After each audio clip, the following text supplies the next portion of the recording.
Hello everyone, and standard off-the-cuff Joel video coming up, so you've been warned. I haven't been around for a while, and some of you may have noticed that on the YouTube channel. For those of you that have followed us on Twitch and other places, I haven't really gone anywhere, but it has been very quiet on the advocacy front. And I just wanted to drop a video to explain why that is. So there's two sides to it. Firstly, I was a bit unwell over Christmas, since Christmas. My sleep has been messed up, which in turn messed up my mental health a little bit. And ultimately, a lot of them things, I'm sure some of you can relate to with chronic illness, when you have to cancel things, it can then hurt. So what started off as being unwell, turned into cancelled plans, turned into mental health, and just this spiral.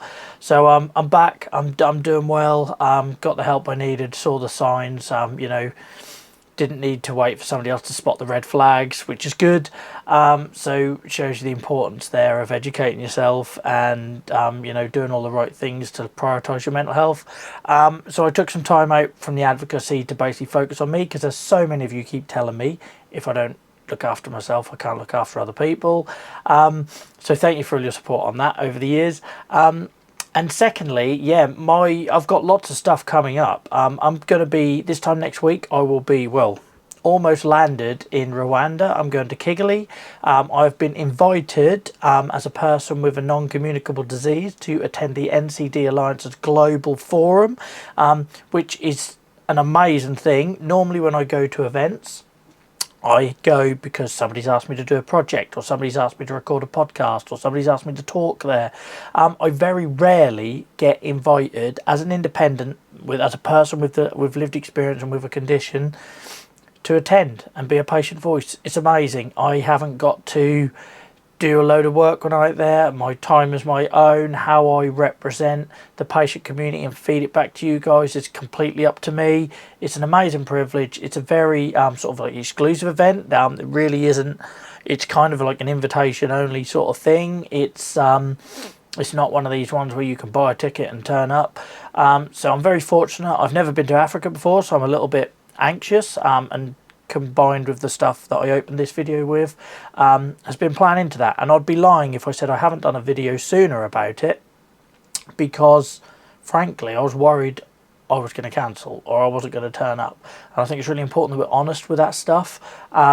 So you might recall seeing videos about Africa already. That's because this event was originally going to happen last year, and then it got moved because of the Marburg, I think it was called Marburg virus outbreak. That pandemic or epidemic is now over, and it's declared safe. So it's been rescheduled for February. So I will be off for a week there on the 10th of February.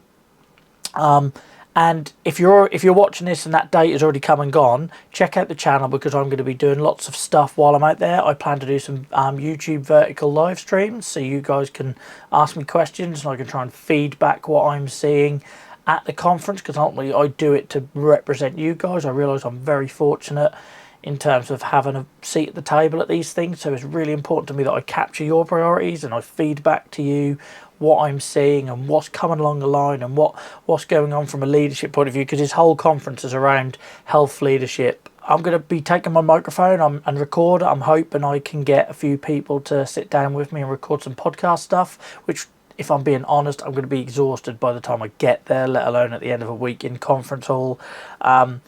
So that content will probably get edited and released later. But check out this YouTube channel if you're watching this after the 10th of February, because I'll be doing either some vertical live streams, which you'll be able to see on the channel from the minute I end them, and some little videos as well. I'll be taking this camera and microphone with me, and maybe I'll do some more off-topic stuff. Like I said, I've never been to Africa before, so maybe I'll see what I can capture while I'm there. It all depends how tired I am. I'm not going to commit to anything, and I do have a slight issue with data to sort out. My phone provider is quoting me some extortionate numbers to have a decent data plan out there. So let's see what the Wi-Fi is like when I get there. But yeah, so that's what's happening, guys. I've got that coming up. We're very busy with the charity of Psoriatic Disease UK. Go check out Psoriatic Disease UK. The socials are at SOR.org, so PSOR.org, O-R-G, all one word. And yeah, I look forward to getting back to hanging out with you. A big thank you at this point to my Twitch community over on twitch.tv/Joel versus Arthritis, same as the channel name. who have kept me sane the last month. So the only thing I've constantly done and not cancelled since I've been unwell since December is my Twitch streaming. We're playing Farming Simulator, the game over there, to start conversations, to help people escape in nature, for people who maybe can't get outside, to get men talking about their mental health. Farming obviously attracts a majority male audience. It's not something I've tackled before. I was very passionate to do that at some point, but I never felt confident enough. As people that maybe feel more like my peers. So it's amazing that the conversations we're having over there, people hanging out with us, sharing their experiences, people who came for the game and ended up talking about how they were feeling, just feels really special. And then people who have come on to find this channel and follow it or listen to the podcast, even though they've not got arthritis and psoriasis and all these sort of things. So that's really special. So a big shout out to my Twitch community, who I know many of you are also the same people on this channel, for keeping me going and just generally being an awesome group of friends, and my socialisation and the thing I look forward to on the long days. And finally, I should probably say the Chronic Pain Club, because of all this travel and everything, will be taking a bit of a break. We didn't do a Chronic Pain Club this Sunday as I start to pack and prepare and do all my travel plans.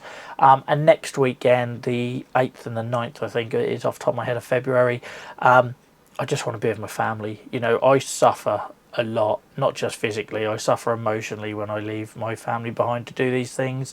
I'm not like that willing kind of guy who can't wait to get on a plane and for the Instagram and do all the photos. That isn't me. You only have to look at my Instagram to see how many of them opportunities I probably don't make the most of, because for me it's not about the travel or the badge you get to take a photo of or the sites I'm standing in front of. For me, I do this stuff for the advocacy, to improve patient outcomes, to try and make sure that if my son goes on to develop the conditions I've got, he has better opportunities and better outcomes than what I did as a child living with psoriatic arthritis and arthritis. That's why I do it. And the travel not just takes it out of me physically, makes me ill in most cases, but it puts thousands of miles between my son and my wife and me, and they're my support network. Without them, I fail. They are more important to me than any doctor. They keep me well more than any medicine or pill. So when I'm separate from them, it's not just a dad being away from his son or a husband being away from his wife. It is like somebody's taken all my doctors and nurses and medicine away from me, and I'm on my own. And so when I go to, like I did Singapore last year, or 2 years ago now, and Stockholm the year before that, and when I got COVID, you know, that you can feel very isolated, very lonely, very vulnerable. And this isn't a violin moment, this is just fact. I don't do this stuff for the Instagram, I don't do this stuff for the likes, I don't do this stuff to do a travel vlog. Goodness knows I could have done a lot better if I probably would have done them sort of things. There'd be a bigger audience to watch it. I do it for the policy, I do it for the change, I do it for the campaign, and I do it for the improved patient outcomes. So know that when I'm doing this stuff next week, it hurts me on multiple levels, I guess is what I'm trying to say. So I'm going to take a few weekends off from the Chronic Pain Club to be with them, to be present, to try and not be constantly thinking about the stuff I'm about to put myself through, but to be present, to be a dad, to be a husband. So with the content, when I'm out there, if it happens, amazing. If it doesn't, be kind, be gentle. It'll be because it's hard for me. But hopefully we can make the most of an amazing opportunity, a life-changing opportunity. And I'm glad that I've had my wobble, but the last couple of weeks I've genuinely been looking forward to getting out there and doing the work that I do best for you guys. And I hope I represent you. Like I always say, I try to do it to the best of my ability. I try to capture all your experiences via all the various conversations we have on Discord and Facebook groups and all the other support places that we offer, in the hope that when I go to these places and get that important decision maker, policy maker in front of me, or when I can put a mic under their chin, I can ask the right questions, I can make the right points, I can flag the right priorities. And with that said, guys, if there's anything you want me to flag in terms of psoriasis, arthritis, chronic pain, mental health, anything non-communicable diseases, basically anything that you cannot catch, that is a chronic illness that you have developed, whether that be what's the word I'm looking for, environmentally or because of genetically or whatever, it doesn't matter. If it's something that is not transmissible sort of thing, that's what I'm out there for next week, and I'm happy to try and represent your experiences, your priorities. So let me have them in the comments, and I will read them all. And make sure you got your notification on for the channel so you see when those live streams and stuff start, because I won't give any warning. You know I'm terrible for this. I don't do promotion. I'm awful at it. I'm sure my Chronic Pain Club guests wish I did more. For me, it's about the conversation. It's about the listening. It's about the story sharing. I haven't really got time for the photos and the filters and the PR. So turn the notifications on, and then you'll know when them things are happening. And wish me luck, because I'm going to need you guys. I'm already emotional at the thought of being that far away from my son for a week.